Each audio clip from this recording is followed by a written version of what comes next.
One of Rupert's students wondered whether or not there was any kind of organization in the immediate after-death experiences. Since this is a question that will come into many minds, I will deal with it here. First of all, it should be obvious from what I have said so far that there is no one after-death reality, but that each experience is different. Generally speaking, however, there are dimensions into which these individuals' experiences will fall.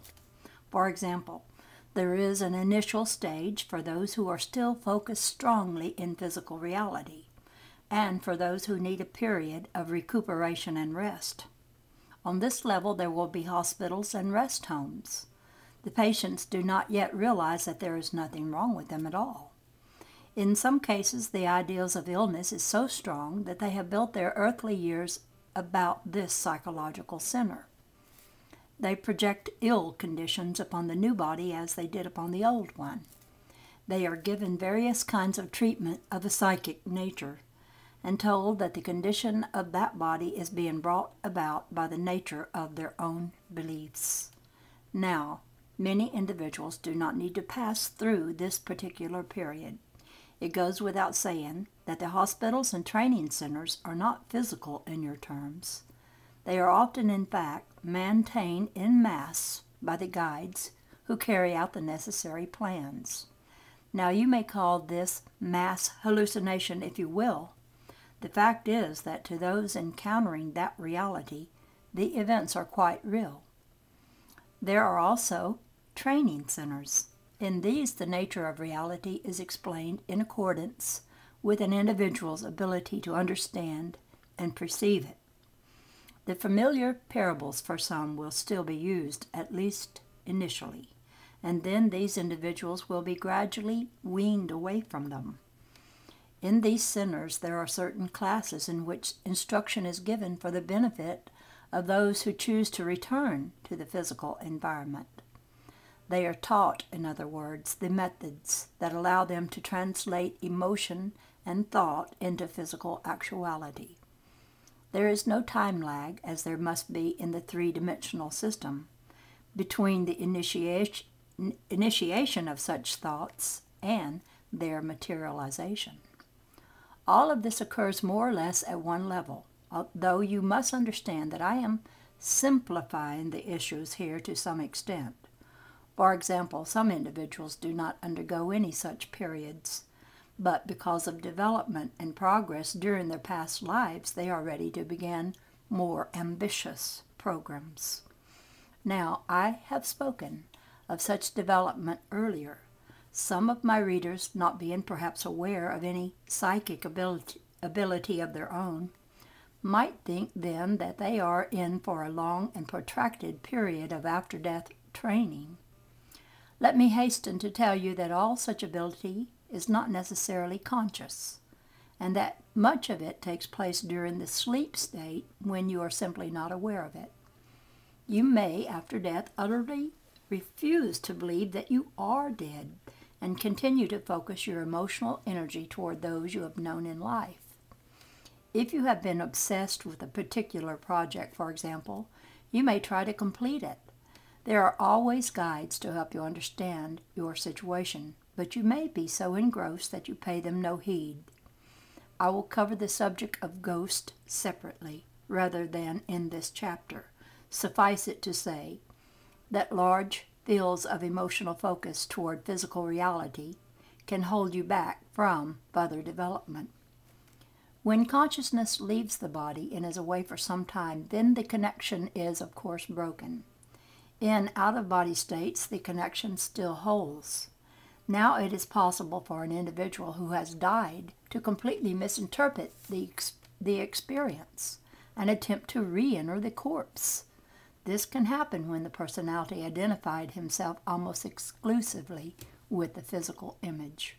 It is not common, but nevertheless, under various circumstances, such individuals will attempt to reactivate the physical mechanism, becoming more panic-stricken when they discover the body's condition. Some, for example, have wept over the corpse long after the mourners have left, not realizing that they themselves are completely whole where, for example, the body may have been ill or the organs beyond repair. They are like a dog worrying a bone.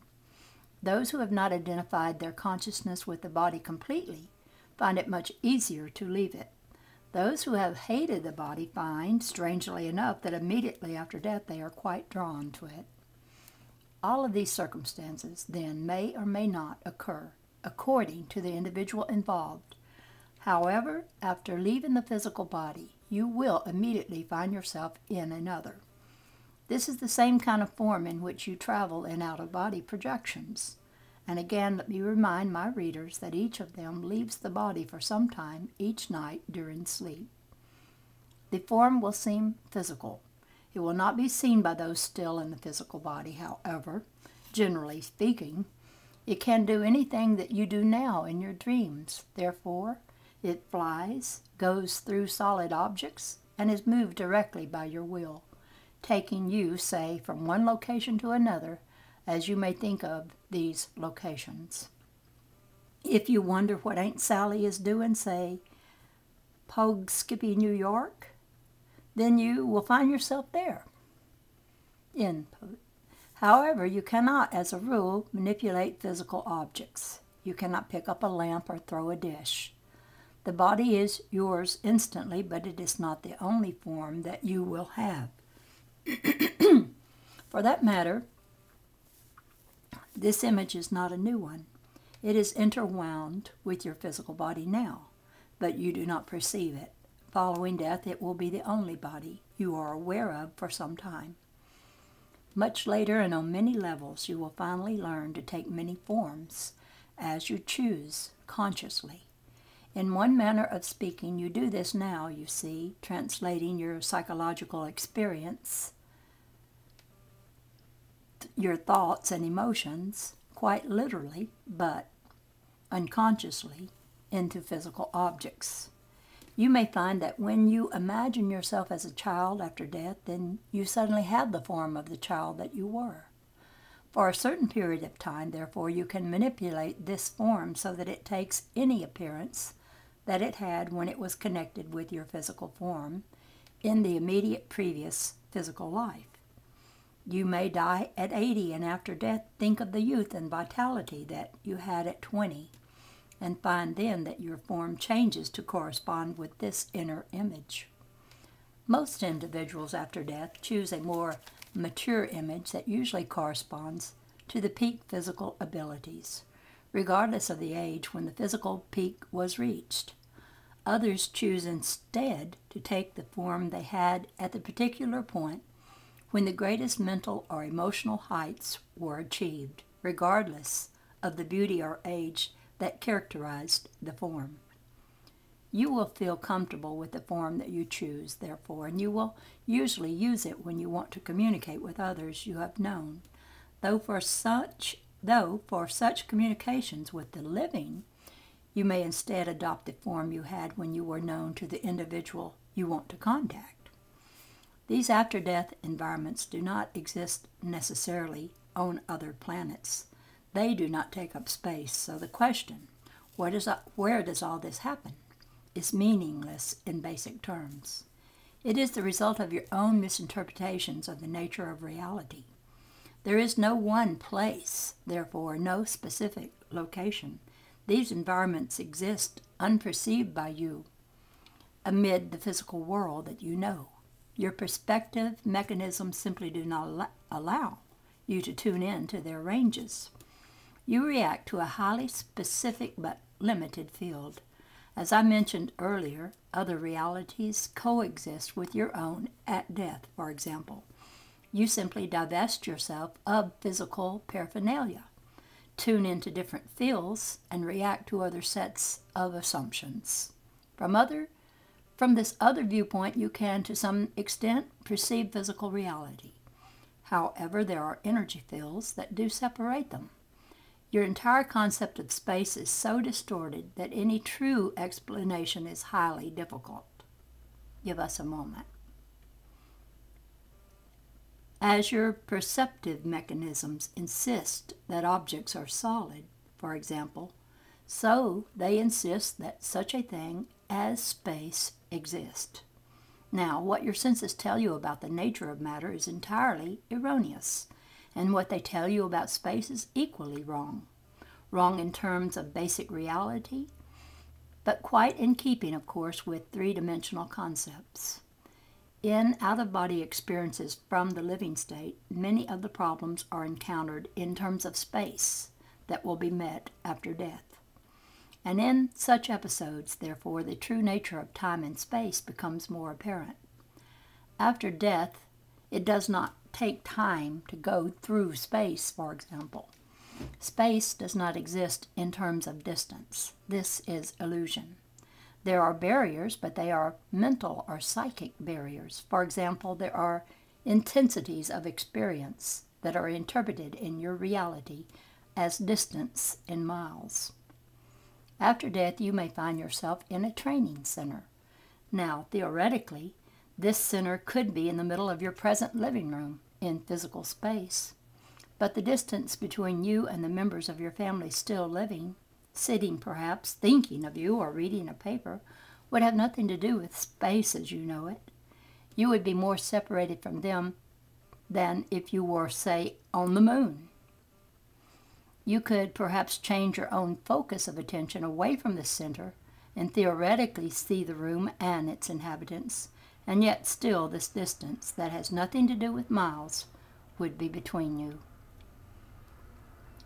Chapter 10, Death Conditions in Life. After-death experiences will not seem so alien or incomprehensible if you realize that you encounter similar situations as a normal part of your present existence. In sleep and dream states, you are involved in the same dimension of existence in which you will have your after-death experiences. You do not remember the most important part of these nightly adventures, and so those you do recall seem bizarre or chaotic as a rule. This is simply because in your present state of development, you are not able to manipulate consciously within more than one environment. You do exist consciously in a coherent, purposeful, creative state, while the physical body sleeps, however, and you carry on many of the activities that I told you you would be encountering after death. You simply turn the main focus of your attention in a different dimension of activity, one in which you have indeed continuously operated. Now, as long as you have memory of your waking life, and as you retain a large body of such memory for daily physical encounters, and as this fount of memory provides you with a sense of daily continuity, so also does your dreaming self have an equally large body of memory. As there is continuity to your daily life, so there is continuity in your sleeping life. A portion of you, therefore, is aware of each and every dream encounter and experience. Dreams are no more hallucinatory than your physical life is. Your waking physical self is the dreamer. As far as your dreaming self is concerned, you are the dreamer it sends on its way. Your daily experiences are the dreams that it dreams, so when you look at your dreaming self or consider it, you do so with a highly prejudiced eye, taking it for granted that your reality is real and its reality is illusion. Its reality is far more native to your being, however. If you do not find coherence in the dream state, it is because you have hypnotized yourself into believing that none exist. Of course, you try to translate your nightly adventures into physical terms upon awakening and attempt to fit them into your often limited distortion of the nature of reality. To some extent, this is natural. You are focused in a daily life for a reason. You have adopted it as a challenge. But within its framework, you are also meant to grow and develop and extend the limits of your consciousness. It is difficult to admit that you are in many ways more effective and creative in the sleep state than the waking state, and somewhat shattering to admit that the dream body can indeed fly, defying both time and space. it is much easier to pretend that all such experiences are symbolic and not literal, to evolve complicated psychological theories, for example, to explain flying dreams. The simple fact is that when you dream you are flying, you often are. In the dream state, you operate under the same conditions, more or less, that are native to a consciousness not focused in physical reality. Many of your experiences, therefore, are precisely those you may meet after death. You may speak with dead friends or relatives, revisit the past, greet old classmates, walk down streets that existed 50 years earlier in physical time, travel through space without taking any physical time to do so, be met by guides, be instructed, teach others, perform meaningful work, solve problems, hallucinate. In physical life, there is a lag between the conception of an ideal and its physical construction.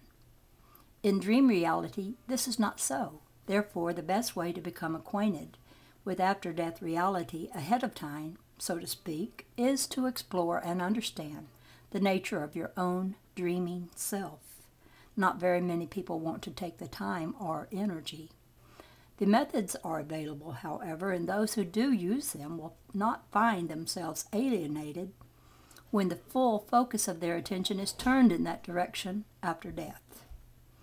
Since your conscious memory is connected so strongly with awareness within the body, although you leave the body when it sleeps, the waking consciousness usually has no memory of this. In the sleeping state, you have memory of everyone you have ever met in your dreams, though you may or may not have met some of those people in your daytime existence. In the sleeping state, you may have constant experience through the years with close associates who may live in another portion of the world entirely and be strangers to you in the waking state. As your daily endeavors have meaning and purpose, so do your dream adventures, and in these also you attain various goals of your own. These you will continue in the after-death experience. The vitality, force, life, and creativity behind your physical existence is generated in this other dimension. In other words, you are in many ways a fleshly projection of your dreaming self. The dreaming self, as you conceive of it, however, is but a shadow of its own reality, for the dreaming self is a psychological point of reference and, in your terms, of continuity that brings together all portions of your identity. Of its deeper nature, only the most developed are aware. It represents, in other words, one strong, uniting facet of your entire identity. Its experiences are as vivid and its personality as rich, in fact, richer, in context as the physical personality you know. Pretend for a moment that you are a child, and I am trying to undertake the particular chore of explaining to you what your most developed adult self will be like, and in my explanation, I say that this adult self is to some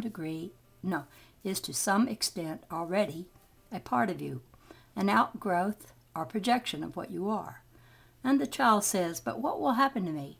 Must I die to become this other self? I do not want to change. How can I ever be the adult self when it is not what I am now, without dying as what I am?" I am in somewhat the same position when I try to explain to you the nature of this inner self, for while you can become aware of it in dreams, you cannot truly appreciate its maturity or abilities, yet they are yours in the same way that the man's abilities belonged to the child. In the dream state, you learn, among other things, how to construct your own physical reality day by day, just as after death you learn how to construct your next physical lifetime. In dreams, you solve the problems. In the daytime, you are consciously aware of the methods of problem solving that you learned in sleep. In dreams, you set your goals, as after death you set the goals for another incarnation. Now, no psychological structure is easy to describe in words. Simply to explain the nature of personality as it is generally known, all kinds of terms are used. Subconscious, ego, superego, all of these to differentiate the interweaving actions that make up the physical personality. The dreaming self is just as complicated. So you can say that certain portions of it deal with physical reality, physical manipulation, and plans, while with deeper levels of creativity and achievement that ensure physical survival. Some with communication, with even more extensive elements of the personality now generally unknown. Some with the continuing experience and existence of what you may call the soul or overall individual entity, the true multidimensional self. The soul creates the flesh. The Creator hardly looks down upon its creation. The soul creates the flesh for a reason, and the physical existence for a reason, so none of this is to lead you to a distaste for physical life, nor toward a lack of appreciation for those sensual joys with which you are surrounded. Any inner journeys should allow you to find greater significance, beauty, and meaning in life as you know it now. But full enjoyment and development also means that you use all of your abilities, that you explore inner dimensions with as much wonder and enthusiasm. With proper understanding, therefore, it is quite possible for you to become quite familiar now with after-death landscapes and environments and experiences. You will find them to be as vivid as any you know. Such explorations will completely alter somber preconceptions about existence after death. It is very important that you divest yourself of as many preconceptions as possible, however, for these will impede your progress. Generally speaking, if you are fairly content about physical reality, you are in a better position to study these inner environments. If you see evil all about you in physical life, and if it seems to outweigh the good, then you are not ready. You should not embark upon an exploration of these nightly adventures if you are depressed, for at this time your own psychic state is predisposed toward depressing experiences, whether awake or asleep. You should not embark upon such a study if you hope to substitute inner experience for physical experience. If your ideas of good and evil are rigorous, unbending, then you do not have the understanding that is necessary for any conscious manipulation in this other dimension. In other words, you should be as flexible mentally, psychologically, and spiritually as possible, open to new ideas, creative, and not overly dependent upon organizations or dogma. You should be fairly competent and sympathetic. At the same time, you should be outgoing enough in your physical environment so that you are capable of handling your life as it is. You need all your resources. This is to be an active exploration, an endeavor, not a passive withdrawal, and certainly not a cowardly retreat. Toward the end of this book, methods will be given to those who are interested so that you can explore these after-death conditions consciously, having some control over your experiences and progress. Here, however, I want to describe these conditions somewhat more thoroughly. Now, in physical life, you see what you want to see. You perceive from the available field of reality certain data selected carefully by you in accordance with your ideas of what reality is. You create the data to begin with. If you believe all men are evil, you simply will not experience the goodness in men. You will be completely closed to it. They, in turn, will always show you their worst side. You will telepathically see to it that others dislike you, and you will project your dislike upon them. Your experiences, in other words, follow your expectations. Now, the same applies to after-death experience and to the dream experience and to any out-of-body encounters. If you are obsessed with the ideal of evil, then you will meet evil conditions. If you believe in devils, then you will encounter these. As I mentioned earlier, there is greater freedom when consciousness is not physically directed. Thoughts and emotions are constructed again into reality without the physical time lapse.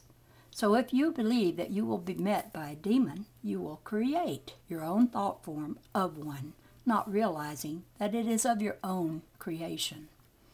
Therefore, if you find yourself concentrating upon the evils of physical existence in such a manner, then you are not ready for such explorations. It is, of course, possible under such conditions to meet a thought form belonging to someone else. But if you do not believe in demons to begin with, you will always recognize the nature of the phenomena and be unharmed. If it is your own thought form, then in fact you may learn from it by asking yourself what it represents, what problem that you have materialized. Now you may hallucinate the same sort of thing after death. Use it for a symbol and undergo a spiritual battle of sorts that would, of course, not be necessary had you more understanding.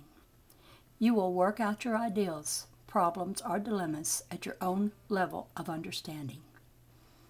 After death environments exist all about you now, period. I'll read that again. After death environments exist all about you now, period. It is as if your present situation and all its physical phenomena were projected from within yourself outward, giving you a continuous running motion picture, forcing you to perceive only those images that were being transposed. These seem so real that you find yourself in the position of reacting to them constantly. They serve to mask other quite valid realities that exist at the same time, however. And actually, from these other realities, you gain the power and knowledge to operate the material projections. You can set the machine on idle, so to speak, stop the apparent motion, and turn your attention to these realities. First of all, you must realize that they exist. As a preliminary to the methods I will give later, it is a good idea to ask yourself now and then, what am I actually conscious of at this time? Do this when your eyes open, and again when they are closed.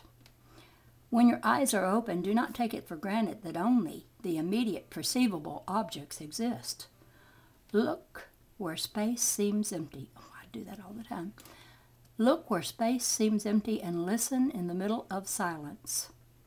There are molecular structures in every inch of empty space, but you have taught yourself not to perceive them. There are other voices, but you have conditioned your ears not to hear them. You use your inner senses when you are in the dream state and ignore them when you are waking. The inner senses are equipped to perceive data that is not physical. They are not deceived by the images that you project in three-dimensional reality. Now they can perceive physical objects. Your physical senses are extensions of these inner methods of perception, and after death it is upon these that you will rely. They are used in out-of-body experiences. They operate constantly beneath normal waking consciousness, so that you can even become familiar with the nature of perception after death now, period. In other words, the environment, conditions, and methods of perception will not be alien. You are not suddenly thrust into an unknown. That unknown is a part of you now. It was a part of you before this physical birth, and it will be after physical death. These conditions,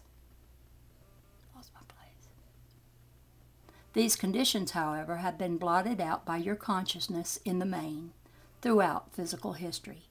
Mankind has had various conceptions of his own reality, but he has purposely, it seemed, turned away from it in the last century. There are many reasons for this, and we will try to cover some of them. In many ways, then, you are dead now, and as dead you will ever be. And as dead as you will ever be. While you go about your daily chores and endeavors beneath normal waking consciousness, you are constantly focused in other realities also, reacting to stimuli of which your physical conscious self is not aware, perceiving conditions through the inner senses, and experiencing events that are not even registered within the physical brain. That whole last portion should be underlined. After death, you are simply aware of these dimensions of activity that you now ignore. Now, physical existence predominates, then it will not. Nor, however, will it be lost to you. Your memories, for example, will be retained. You will simply step out of a particular framework of reference. Under certain conditions, you will even be free to use the years seemingly given to you in different ways. For example, I told you time does not consist of a series of moments, one before the other, though you do perceive it now in that fashion. Events are not things that happen to you. They are materialized experiences formed by you according to your expectations and beliefs. Inner portions of your personality realize this now. After death, you will not concentrate upon the physical forms taken by time and events. You may use the same elements as a painter might use his colors. Perhaps your lifespan runs for 77 years. After death, you may, under certain conditions, and if you choose, experience the events of those 77 years at your leisure, but not necessarily in terms of continuity. You may alter the events. You can manipulate within this particular dimension of activity that represented your 77 years. If you find severe errors of judgment, you may then correct them. You may perfect, in other words, but you cannot again enter into that frame of reference as a completely participating consciousness following, say, the historic trends of the time, joining into the mass hallucinated existence that resulted from the applied consciousness of yourself and your contemporaries. Some choose this rather than reincarnating, or rather as a study before a new reincarnation. These people are often perfectionists at heart. They must go back and create. They must right their errors. They use the immediately past life as a canvas, and with the same canvas they attempt a better picture. This is a mental and psychic exercise undertaken by many, demanding great concentration, and is no more hallucinatory than any existence. You may feel that you want to relive certain episodes of your life so that you can understand them better. Your life experience, therefore, is your own. Such conditions certainly are not alien. In ordinary living, you often imagine yourself behaving in a different manner than you did, or in your mind re-experiencing events in order to gain greater understanding from them. Your life is your own personal experience perspective. And when at death you take it out of the mass physical time context, then you can experience it in many ways. Events and objects are not absolute, remember, but plastic. Events can be changed both before and after their occurrence. They are never stable or permanent, even though within the context of three-dimensional reality they may appear so. Anything of which you are aware in three-dimensional existence is only a projection of a greater reality into that dimension. The events of which you are conscious are only those fragments of activities that intrude or appear to your normal waking consciousness. Other portions of these events are quite clear to you both in the dreaming state and beneath waking consciousness during the day. If you want to know what death is like, then become aware of your own consciousness as it is divorced from physical activities. You will find that it is highly active. With practice, you will discover that your normal waking consciousness is highly limited, and that what you thought of once as death conditions seem much more like life conditions. Such other existences and realities as just described coexist with your own, and in the waking state you are not aware of them. Now, often in your dreams you are able to perceive such other situations, but you often wind them into dream paraphernalia of your own. in which case, upon awakening, you have little clear memory. In the same way, in the midst of life, you dwell with so-called ghosts and apparitions, and for that matter, you yourself appear as apparitions to others, particularly when you send strong thought forms of yourself from the sleep state, or even when, unconsciously, you travel out of your physical body. There are obviously as many kinds of ghosts and apparitions as there are people. They are as alert or as unalert as to their situations as you are to your own. They are not fully focused in physical reality, however, either in personality or in form, and this is their main distinction.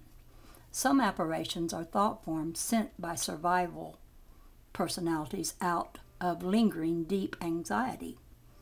They portray the same compulsive type behavior that can be seen in many instances in your ordinary experience. The same mechanism that causes a disturbed woman, say, to perform repetitive action, such as constant washing and rewashing of hands, also causes a particular kind of apparition to return time and time again to one place. In such cases, the behavior is often composed of repetitive action. For various reasons, such a personality has not learned to assimilate its own experience. The characteristics of such apparitions follow those of a disturbed personality, with some exceptions, however. The whole consciousness is not present. The personality itself seems to be having a nightmare or a series of recurring dreams during which it returns to the physical environment. The personality itself is safe and sound, but certain portions of it work out unresolved problems and discharge energy in such a fashion. They are of themselves quite harmless. Only your interpretation of their actions can cause difficulties.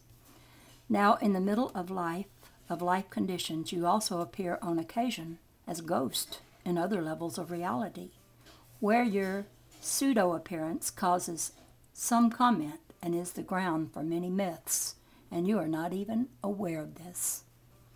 Now, I am speaking generally. Again, there are exceptions where memory is retained, but as a rule, ghosts and apparitions are not any more aware of their effect upon others than you are when you appear quite unconsciously as ghosts in worlds that would be quite strange to you. The combination of thought, emotion, and desire creates form, possesses energy, and is made of energy. It will show itself in as many ways as possible. You only recognize the physical materializations, but as mentioned earlier in this book, you send pseudo forms of yourself out from yourself, of which you are not aware.